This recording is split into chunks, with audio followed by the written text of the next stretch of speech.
বৈষম্যবিরোধী ছাত্র আন্দোলনের মার্চ টু ঢাকা কর্মসূচির প্রতি সংহতি প্রকাশ করে ইসলামী আন্দোলন বাংলাদেশের ডাকা সোমবারের গণমিছিল প্রত্যাহার করেছে দলটি। চলমান রাজনৈতিক পরিস্থিতি পর্যালোচনায় সভায় এ সিদ্ধান্ত নেওয়া হয়েছে।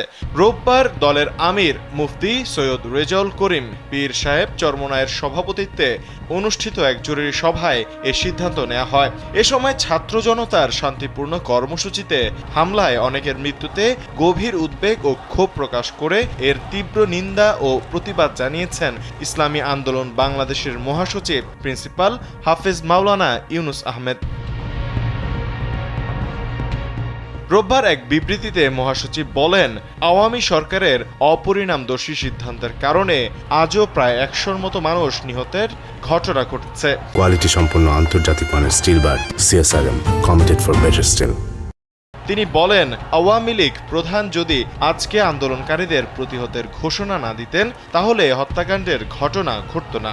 তিনি আরও বলেন, দেশ অগ্নিগর্ভে নিপতিত, সর্বত্র মজলুম মানুষের আহাজারি, সন্তানহারা মায়ের আর্তনাদ, বোনহারা মা ভাইয়ের আহাজারি, আহত হয়ে হাসপাতালে অসহ্য যন্ত্রণা নিয়ে কাতরানো আকাশ বাতাস ভারী করে তুলেছে।